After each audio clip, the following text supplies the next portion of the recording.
With season 3 nowhere in sight and Uzaki-chan manga taking a lot of breaks, I thought I'd finally read the Uzaki-chan manga. The anime left off with chapter 69, and so volume 8 begins with chapter 70. We open with Shinichi thanking his friends for their advice, only to be chewed out for not taking the next step with Uzaki. However, it's revealed that Shinichi feels stuck because he learned about Uzaki's feelings secondhand.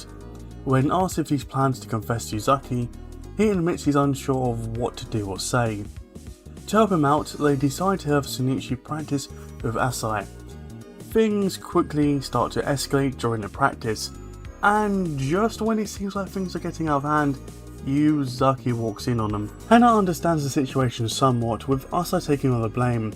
Meanwhile, Shinichi begins to realise how cute Hana is, and reflects on moments where they spent time together, like her staying over at his place, which he hadn't fully appreciated up until now.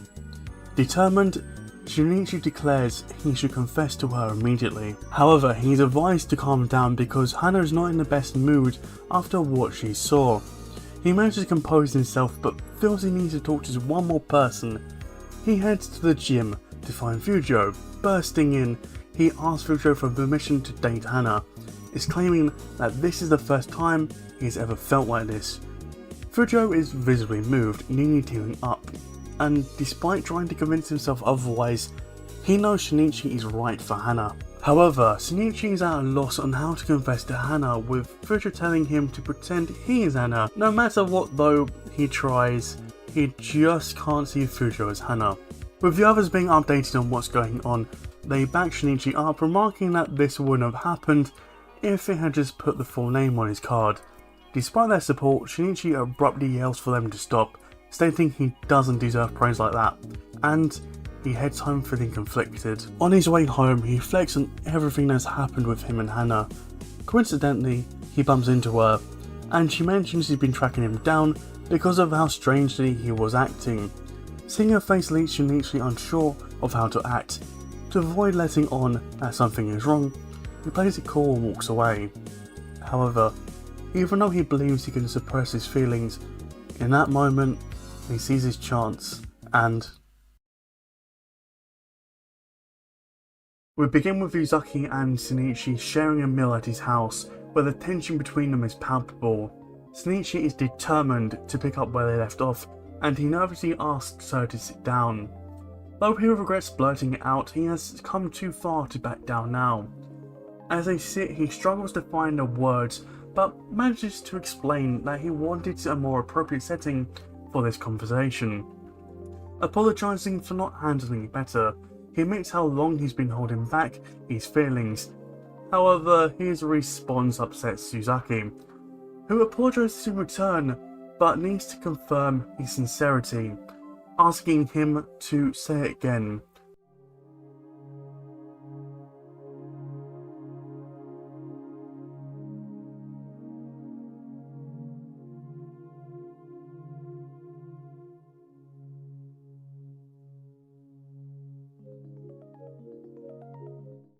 Afterward, Uzaki teasingly agrees to be his girlfriend, but then from the bottom of her heart, she earnestly says it again, leaving Shinichi visibly moved.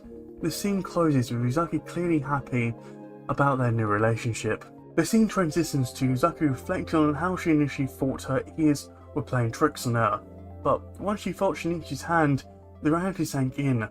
Now he's confessed, she won't let him take it back. We then see that she's recounting the conversation to her boss. Meanwhile, Army is overwhelmed by the news, eagerly asking for more details. Uzaki explains that after the confession, Shinichi collapsed. Shortly after, Shinichi calls, offering an excuse of why he can't come into work. The boss not only accepts his excuse, but also offers Uzaki the day off to check on him, which she gladly accepts. When Uzaki arrives back at Shinichi's place, she finds him still on the floor from the previous day. She helps him into bed, and he admits that he's never felt as anxious before. While next to him, they hold hands, and Uzaki teasingly tells him that if he keeps collapsing, it's going to be an issue. Playfully, she pulls his arm under her head and tells him to take care of her, which causes him to pass out again. The next day, we see Uzaki and Shinichi together as they reveal to her father that they are now officially dating. We cut to the next day where Shinichi is still a bit shy about admitting they're dating. He eventually blurts out that he's Uzaki's boyfriend, while Uzaki wears a smug expression. Shinichi then asks her what couples are supposed to do when they're dating, and she explains that they've more or less already been doing those things. But when Shinichi suggests they just continue as usual, Uzaki insists that things now will be twice as fun, and she wants it just to be the two of them.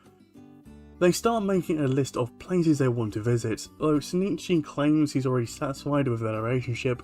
Uzaki, however, isn't having it, and suggests revisiting those things they've already done. Shinichi wants to go to the zoo to see the pandas, while Uzaki wants to go for a drive. He then suggests the aquarium to see the dolphins, and Uzaki adds camping to the list, but they agree to ask Yoshuchio for tips before trying it themselves. Suddenly, Shinichi shouts about going on a hot springs trip, and Uzaki is clearly excited about the idea of staying overnight together. Just as Uzaki reassures him that it's fine, a knock at the door makes their hearts race. It's Shinichi's mother. Uzaki starts acting completely different around his mother, who quickly sees through it and realizes that Uzaki is her son's girlfriend. After clearing that up, she asks Uzaki what she likes about him, and loves Uzaki's response.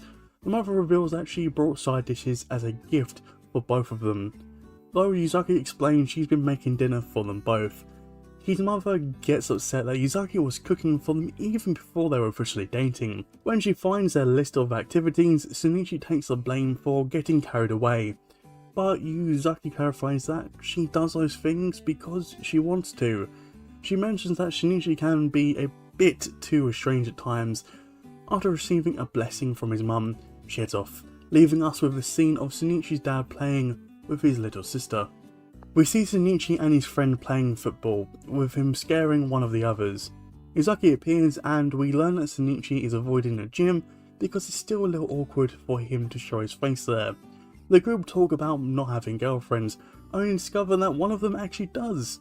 Skipping ahead, Shinichi is invited to a mixer, which Uzaki initially protests, but as soon as she hears that it's time to help a friend, she encourages him to go, though Shinichi insists he doesn't want to. In the end, Uzaki is also invited, and they head off together. The scene opens at the start of the mixer, where there are noticeably more girls than boys. Most of the girls are only there because Sagaki is present. With the mixer starting, they all clank their glasses, well, almost everyone, with the focus shifting to Uzaki, who is sitting and pouting. Meanwhile, Ami is enjoying the situation, amused by Uzaki's jealousy and tension. Ami exchanges a knowing look with Sagaki, both on the same wavelength. The attention then shifts to Shinichi, as two of the girls mention inviting him out for drinks in the past. They try to chat with him, but Shinichi's obliviousness makes the situation worse, with each thing he says. Hana struggles to keep her composure. Sassamoto, feeling ignored, snaps and blurts out that Shinichi already has a girlfriend, which leads to some explaining about why Shinichi's even there. Sassamoto ends up getting what he deserves for his outburst. As the mixer concludes, Ami, thoroughly entertained by the drama, is unexpectedly flirted with by Sassamoto. The scene transitions to Fuji at the gym, where he appears deeply depressed and notably thinner. Uruma and Kuroki feel bad for both of him and Shinichi, while Fuji sobs uncontrollably over Hana. The focus shifts to Suki, who is on the phone being told that her husband isn't feeling well. Hoping to cheer him up, the family gathers for dinner, though Fuji's spirits sink further upon realizing Hana is out with Shinichi. Later, Suki speaks with him privately in their room, explaining that the gym has even complained about him making a scene, and reminding him that their children still need their father. She adds that he should consider what it'll be like when Yanagi eventually gets a boyfriend, which only worsens his mood. Desperate, Suki decides to take a bold approach. She dons a maid outfit to cheer him up, promising to wear it more often if he gets out of bed. Her plan works as Fuji perks up, commenting that he wants the outfit from the third drawer. Despite being a bit more tight, he even asks for more specific outfit additions. Just as Fuji regains his energy, the kids accidentally walk in on the scene, much to everyone's embarrassment. Uzaki mentions that her dad has been feeling down but seems better now. Hana comments that it's awkward that Shinichi hasn't been going to the gym, emphasizing that he hasn't done anything wrong and shouldn't feel ashamed. As they walk hand in hand, Shinichi asks if he should bring a gift for her father. Arriving, Hana teases him for letting go of her hand, pointing out that he always talks less when they hold hands. Later at work, Shinichi discusses with Amai how he plans to break the tension with Hana's dad. During this, Amai unexpectedly receives a confession, which she promptly rejects. He asks why. Amai explains her reasons in detail. He tries to salvage his dignity by asking if he has any redeeming qualities, and she half-heartedly suggests he could show off his abs, only for him to reveal he doesn't have any. Ishitsu jokes about why Amai's dad is fine with her being asked out, saying that he is just relieved, and Hana expresses surprise that she isn't more popular. But, to give an example, she tells the guys to chop off their abs, and Amai firmly declares that anyone who wants to date her must have a six-pack. Motivated by her comment, he says he will get a six-pack. The next day, they all head to the gym to help him start working toward that goal. So that was a lot. First off, I absolutely love how abrupt Shinichi's confession was. It just fits him. It feels real, like something he'd generally do. And that moment where they sit down together, realizing they're finally a couple, it just clicks. The playful teasing, Hana calling him out for not realizing sooner, and the natural back and forth they've always had, it's all still there.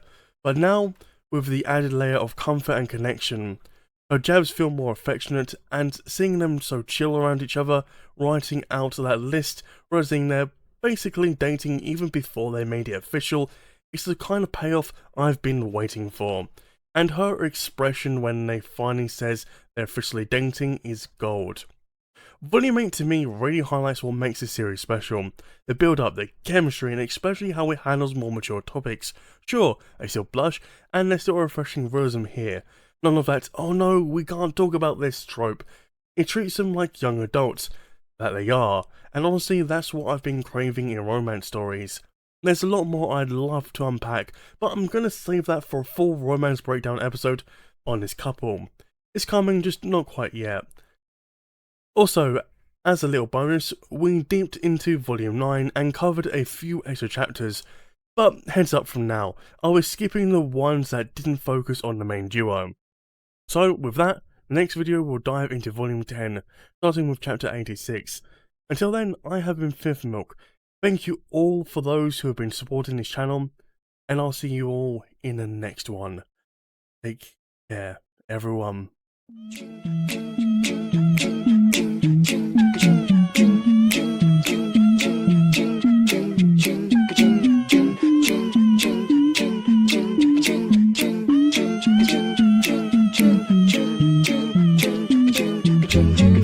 Tick tock, tick tock, tick tock, tick tock.